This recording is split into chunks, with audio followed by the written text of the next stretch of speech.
المستدرک للحاکم، امام حاکم کی حدیث پاک کی کتاب، اس کے اندر ایک حدیث پاک موجود ہے، میں آپ کو ذرا سناتا ہوں، اس کے بعد آپ کو اندازہ ہوگا کہ اسلام کو اللہ تبارک و تعالیٰ نے کتنی عظمتوں سے نوازا ہے۔ حضرت سیدنا فاروق اعظم رضی اللہ تعالیٰ عنہ بیت المقدس کی فتح کرنے کے لیے جب جا رہے تھے نا، فتح بیت المقدس کے لیے، تو اس وقت آپ سواری پر سوار تھے، اونٹنی آپ کی سواری تھی، اس پر آپ سوار تھے۔ جب سامنے بیت المقدس آیا تو وہاں بڑے بڑے یہودی ان کی تورات لے کر کھڑے ہیں، اور تورات لے کر جناب وہ اس انتظار میں کہ ابھی امیر المؤمنین خلیفۃ المسلمین 36 لاکھ مربع میل کا حاکم آئے گا تو ہم اس کے ہاتھ جناب بیت المقدس کی چابی دیں گے تاکہ وہ جناب بیت المقدس کو جناب آزاد کرے اور جناب اس کی چابی کو کھولے، دروازے کو کھولے۔ وہ سارے یہودی آگے جناب تورات لے کر کھڑے ہیں۔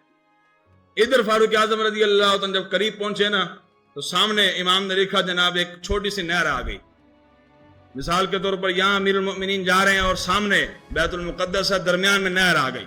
امیر المؤمنین خلیفۃ المسلمین 36 لاکھ مربع میل کے حاکم سیدنا فاروق اعظم رضی اللہ عنہ جناب اپنی سواری سے نیچے اترے، اور نیچے اتر کر جناب آپ نے اپنے موزے اتار دیے۔ موزے جو جناب چمڑے کے بنائے جاتے تھے، چمڑے کے پہنے جاتے تھے، سردیوں میں جناب آپ بھی پہنتے ہوں گے، وہ موزے اتارے اور اتار کر آپ نے یہاں رکھ، یہاں آپ نے جب اس کو رکھا نا اور رکھ کر جناب اپنی سواری کے جناب نکیل کو پکڑا، اونٹنی کے نکیل کو پکڑا، اس نہر کے اندر داخل ہو گئے۔ نہر کے اندر داخل ہو کر جناب نہر کو پار کیا، جب باہر نکلے آگے ابو عبیدہ بن جراح رضی اللہ تعالیٰ عنہ، میرے آقا نے فرمایا ہر امت کا ایک امین ہوتا ہے، میری امت کا امین ابو عبیدہ بن جراح، وہ آگے کھڑے ہیں۔ وہ کہنے لگے ما یسرنی ان اہل البلد استشرفوک، کہنے لگے امیر المؤمنین یہ آپ نے اچھا کام نہیں کیا۔ وہ سارے اس انتظار میں کھڑے ہیں کہ وقت کا امیر المؤمنین آ رہا ہے، 36 لاکھ مربع میل کا حاکم آ رہا ہے، تو کس پروٹوکول کے ساتھ آ رہا ہوگا، کتنی شان و شوکت کے ساتھ آ رہا ہوگا۔ پہلے تو آپ نے یہ کیا کہ خود اکیلے آئے ہیں، ایک غلام کو ساتھ لیا ہوا ہے، ایک سواری پر آپ سوار ہو کر آ رہے ہیں۔ دوسرا آپ نے کام یہ کیا کہ سارے یہودی سامنے کھڑے ہیں، اہل شام سامنے کھڑے ہیں، آپ کا انتظار کر رہے ہیں، اور بڑی بڑی کتابیں لے کر سامنے کھڑے ہیں۔ آپ نے دوسرا کام یہ کر دیا کہ جناب سواری سے نیچے اترے، موزے اتار کر آپ نے جناب کندھوں پر رکھ دیے۔ حضور وہ کیا کہیں گے جناب، آپ کے امیر المومنین کو اتنا بھی نہیں پتا کہ موزے اتار کر جیب میں رکھے جاتے ہیں یا جناب کسی غلام کو پکڑائے جاتے ہیں، انہوں نے اٹھا کر یہاں رکھ دیے۔ آپ کے امیر المومنین کو تہذیب کا بھی نہیں پتا، اور کپڑے پہننے کا اور اتارنے کا جناب طریقہ بھی نہیں پتا، وہ کیا کہیں گے۔ اور امیر المومنین جا کے اس حال میں رہے ہیں، ایک سواری ہے اور ایک غلام ان کے پاس ہے۔ جب وہاں سے چلنے لگے نا مدینہ المنورہ سے، آپ نے فرمایا بھائی بات اس طرح ہے، سواری ایک ہی لے کر جانی ہے، اس لیے کہ یہ بیت المال ہے، مسلمانوں کا مال ہے، اس میں مسلمانوں کا حق ہے۔ صرف ہمارا کام ایک سواری سے بن جاتا ہے تو ہم دوسری سواری کیوں استعمال کریں؟ تو میں سواری کوئی جائے گی، ہم باری مقرر کریں گے، ایک مرتبہ تو سوار ہونا، ایک مرتبہ میں سوار ہوں گا۔ ترجمان نبی جان شان عدالت پہ لاکھوں سلام، وہ عمر جس کے آداب پہ شیدا سکر، اس خدا دوست حضرت پہ لاکھوں سلام۔ ایک سواری جائے گی، باری مقرر کریں گے، ایک مرتبہ آقا سوار ہوگا، دوسری مرتبہ غلام سوار۔ کائنات میں مثال مل سکتی ہے؟ نہیں مل سکتی، صرف حضور کے غلاموں نے یہ جناب مثالیں دنیا میں چھوڑ کر دنیا سے تشریف لے گئے۔ فاروق اعظم رضی اللہ تعالیٰ عنہ نے جب یہ سنا نا کہ ابو عبیدہ بن جراح بڑے پریشان ہو گئے ہیں اور ناراض ہو رہے ہیں، اور ناراض ہو کر مجھے کہہ رہے ہیں کہ امیر المومنین یہ آپ نے اچھا کام نہیں کیا، موزے اتار کر آپ مجھے پکڑا دیتے یا غلام کو پکڑا دیتے، یہ آپ نے کندھوں پر رکھا، وہ کیا کہیں گے جناب آپ کے امیر المومنین کو اتنا بھی نہیں پتا۔ اب سنو فاروق اعظم رضی اللہ تعالیٰ اواہ فقال عمر اواہ، حضرت فاروق اعظم رضی اللہ لمبی سانس کھینچی، جس طرح بندہ دکھ کے اندر لمبی سانس کے اندر آہ کر کے لمبی سانس آپ نے کھینچی، فرمایا لو یقل ذا غیرک ابا عبیدہ جعلتہ لقال لامت محمد صلی اللہ علیہ وسلم، فرمایا کہ ابو عبیدہ بن جراح سامنے تو کھڑا ہے، ایک گل کر دی تھی تو، اگر تیرے علاوہ کوئی اور کرتا نا آج میں نے اس کو اتنا مارنا تھا اور مار کے امت محمدی کے لیے نشان عبرت بنا کے رکھ دینا تھا۔ یہ بات اس نے کی ہے تو کیوں کی ہے اس نے، لیکن تیری شان مجھے پتا ہے کہ تیرے بارے میں رسول اللہ نے فرمایا صلی اللہ علیہ وسلم نے کہ ہر امت کا ایک امین ہوتا ہے، میری امت کا امین ابو عبیدہ بن جراح، اس لیے میں تجھے کچھ نہیں کہتا، تیرے علاوہ کوئی اور ہوتا نا یہاں کوٹ کے نکال للامت ہے، کوٹ کے میں جناب انہوں امت محمدی کے لیے نشان عبرت بنا دینا تھا۔ فاروق اعظم نے جلال تو پھر ایسے نا، فاروق اعظم رضی اللہ تعالیٰ نے ایک مرتبہ اپنے جلال کے ساتھ سورج کو دیکھا، سورج بے نور ہو گیا تھا، یہ آپ کی جلالی کیفیت تھی. ایک مرتبہ آپ کے دور حکومت میں، دور خلافت میں جناب زلزلہ آیا، آپ نے اپنا عصا مبارک زمین پر مارا، فرمایا اور ٹھہر جا، کیا تجھ پر عمر نے عدل نہیں کیا؟ زمین اتنے ٹھہر گئی. اس لیے فرمایا سنو انا کنا اذل قوم. اس کا ترجمہ نہیں ہو سکتا. اذل ذلیل سے نکلا ہے. آپ نے کیا فرمایا؟ فرمایا انا کنا اذل قوم فعزنا اللہ بالاسلام. اور فرمایا ہمیں دنیا میں کون جانتا تھا، یہ تو اسلام ہے جس نے عمر کو 36 لاکھ مربع میل کا حاکم بنا دیا.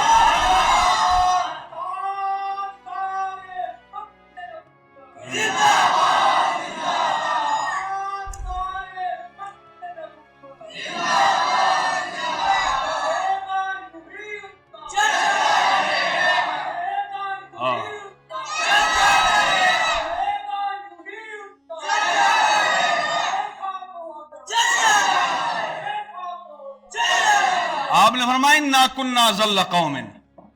اس کا محتاط ترجمہ میں نے کیا ہے، ورنہ ذلیل سے بنتا یا ذلہ، اور اس میں تفضیل کا صیغہ ہے.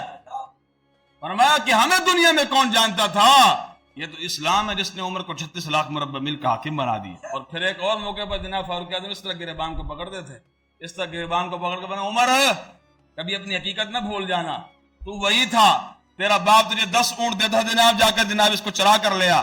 کوئی ادھر نکل جاتا تھا، کوئی ادھر نکل جاتا تھا، کوئی ادھر نکل جاتا تھا.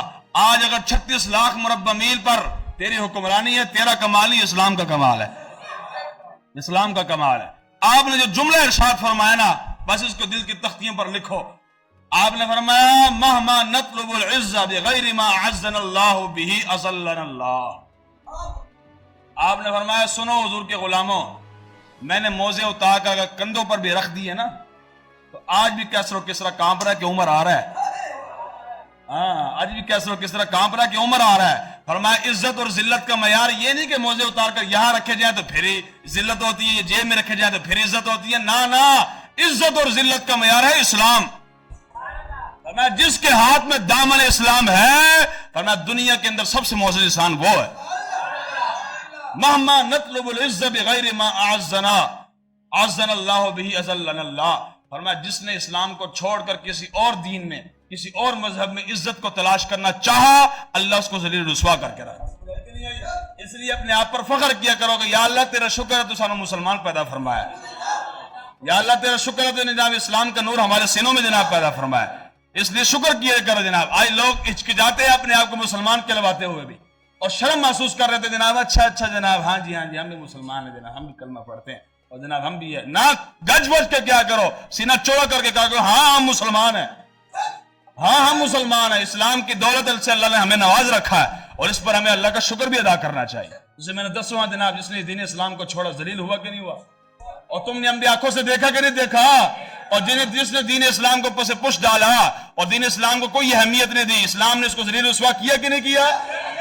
اور جو تھوڑا سا دین کے ساتھ مخلص ہوا، جو مرضی تھا اور چٹائی پر بیٹھ کر قرآن پڑھانے والا ہی تھا، چند ٹکے بھی جیب جو کوئی نہیں سنا ہے، گاڑی بھی پاس کو نہیں، بنگلے بھی پاس کو نہیں، اسلام نے کتنا نوازا کہ محمد سے وفا تو نے تو ہم تیرے ہیں، یہ جہاں چیز ہے کیا لہو قلم تیرے. اور مٹے نامیوں کے نشان کیسے کیسے، زمین کھا گئی نوجوان کیسے کیسے. قبر پر کوئی پوچھنے والا نہیں ہوتا، شمع بھی جلاؤ تو اجالا نہیں ہوتا. ہاں جی، قبر پر کوئی بھی پوچھنے والا نہیں ہوتا. قیامت تک رسول اللہ کے غلام خوشی کے ساتھ اسی کی قبر پر پھول ڈالنے کے لیے جائیں گے جس نے حضور کے ساتھ وفا کی، جس کے ہاتھ میں اسلام کا علم ہوگا، اسلام کا جھنڈا جس نے جناب مضبوطی کے ساتھ تھاما ہوا ہوگا، دامن اسلام جس کے ہاتھ میں ہوا اور اسی ہاتھ میں وہ دنیا سے چلا گیا. قیامت تک جوان دوڑ کر اور اس کی قبر پر پھول ڈالنے کے لیے چلے. باپ کی قبر پر پھول ڈالنے کے لیے کوئی نہیں جاتا. جاتا ہے؟ نہیں جاتا. غازی علم الدین شہید کے، غازی ملک ممتاز حسین قادری کے، امیر المجاہدین خادم حسین رضوی کے، جاتے کہ نہیں جاتے؟ اور کیا کمال تھا خادم حسین رضوی کے اندر؟ کوئی کمال ان کا ذاتی کوئی نہیں تھا، سارا کمال حضور کے دین کا تھا. اور خود فرماندے رسن خدا کی قسم ہے، لاہور میں تو مجھے لوگ جانتے ہیں نا، استاد فرماندے رسن کہ لاہور میں مجھے لوگ جانتے ہیں، مجھے لے جاؤ اور لے جا کر کراچی کے کسی چوک میں جا کر کھڑا کر دو جہاں لوگ مجھے نہیں جانتے. صبح سے لے کر شام تک ہو سکتا ہے کوئی مجھے 10 روپے بھی نہ دے.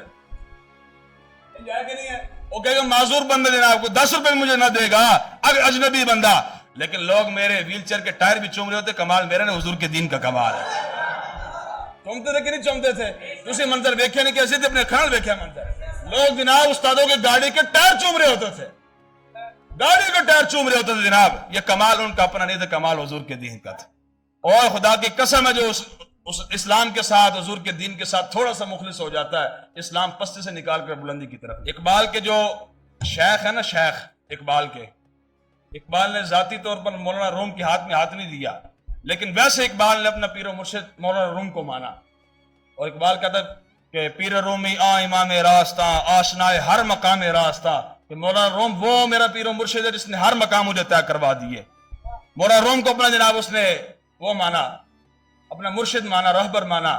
آپ کلام اقبال اٹھائیں گے نا، وہاں پیر رومی اور مرید ہندی کے نام سے ایک انہوں نے مکالمہ ذکر کیا اقبال نے۔ اس کے اندر جناب اقبال نے مولانا روم سے سوال کیا کہ کیا وجہ ہے؟ ایک وہ ہے جو ہر وقت ضرب و حرب کی باتیں کرتا ہے، اسلام پڑھ کر، اسلام پھیلا کر جناب ہر وقت ضرب و حرب کی باتیں کرتا ہے، اور دوسرا وہ ہے جو ہر وقت اسلام امن سے پھیلا ہے، اسلام کے اندر تلوار کا تصور کوئی نہیں ہے۔ مزاج کی بات ہے، اسلام جناب جہاد سے نہیں پھیلا، اسلام تلوار سے نہیں پھیلا، ہر بندے کا اپنا مزاج ہوتا ہے۔ مولانا روم نے اس کا جواب دیا اقبال کو۔ مولانا روم فرماتے بال بازارا سوئے سلطان برد، بال زاغانا بگورستان برد۔ مولانا روم فرماتے ہیں کہ پر کوے کے بھی ہوتے ہیں، پر شاہین کے بھی ہوتے ہیں، لیکن کوے کے پر اس کو گندستان پر لے جاتے ہیں، گندگی کے ڈھیر پر اٹھا کر لے جاتے ہیں، اور شاہین کے پر اس کو بادشاہوں کے ہاتھوں پر لے جاتے ہیں۔ فرمایا کہ اسلام ساروں نے اپنایا ہوا ہے، ہر بندہ اسلام پڑھتا بھی، ہر بندہ کہتا میں مسلمان بھی ہوں، لیکن اسلام کی حقیقی روح اسی کے اندر ہوگی جس کے دل میں حضور کی محبت موجود ہے۔ حضور کی محبت کے بغیر، حضور کے عشق کے بغیر اسلام حقیقی آپ نہیں حاصل کر سکتے، پھر صرف آپ نام کے مسلمان رہیں گے۔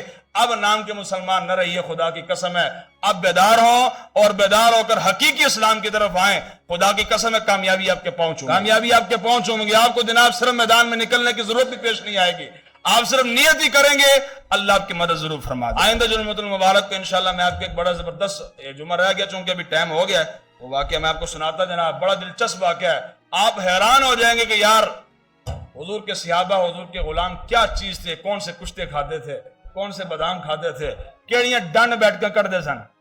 یہ تو مسٹر آف لاہور بڑا جناب ڈولے بنائیں جناب، مسٹر آف لاہور، اور کیڑا مسٹر آف لاہور ہے جناب، اسلام کے کام تیرا وجود ہی نہ آیا، تیرا وجود اسلام کے خاطر کام نہ آیا، دین مصطفیٰ کی خاطر کام نہ آیا، حضور کی عزت و ناموس کی خاطر نہ کام آیا، اور تو مسٹر آف لاہور ہے، اور یہی جسم جناب تیرا کیڑے کھا جائیں گے۔ مسٹر آف لاہور وہ ہے، ہو دبلا پتلا ہی کیوں نہ، حضور کی محبت سینے میں موجود ہو، اسلام کی خاطر اپنا سب کچھ قربان کر دے، مسٹر آف لاہور وہ ہے۔